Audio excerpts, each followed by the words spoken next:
ஒரு யோகியின் சுயசரிதம். பரமஹம்ச யோகானந்தர். அத்தியாயம் 2. என் தாயின் மரணம் மற்றும் அதிசயத்தாயத்து.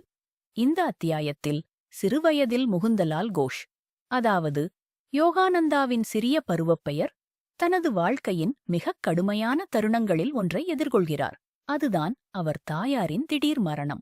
இந்த மிகக் கடுமையான நிலையில் அவரது உள்ளார்ந்த ஆன்மீகத் தேடலை ஆழமாகத் தொடங்கினார். தாயின் இறப்புக்குப் பிறகு அவரது அண்ணன் அனந்தா முகுந்தாவிடம் வந்து ஒரு ஒளிரும் தெய்வீக வெள்ளித்தாயத்தை வழங்குகிறார். அவர் கூறுகிறார், இது ஒரு பெரிய சந்நியாசியால் அனுப்பப்பட்டது. இது முகுந்தாவின் பாதுகாப்பிற்காகவும் வழிகாட்டுதலுக்காகவும் கொடுக்கப்படுகிறது. முகுந்தாவின் அண்ணன் அனந்தா, இது தாயார் ஆழமாக வழிபட்ட குருதேவர் ஸ்ரீ ஸ்ரீ லஹிரி மகாச்சயாவர்களின் அருளால் கிடைக்கப் பெற்றது என்று உறுதிப்படுத்துகிறார்.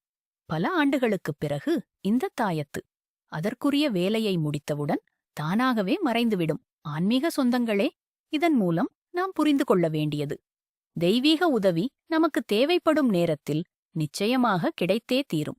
உள்ளார்ந்த மனதோடு ஆன்மீகத்தை தேடும் ஒருவர் எப்பொழுதும் தனியாக இருப்பதில்லை. ஏனெனில் இறைவன் எப்போதும் எல்லா சூழலிலும் உங்களுக்கு வழிகாட்டுகிறான்.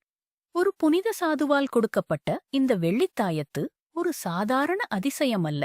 இது ஒரு தெய்வீக சின்னம். நாம் சரியான பாதையில் செல்கிறோம் என்றால் பிரபஞ்சம் எப்படியாவது பதில் அளிக்கிறது.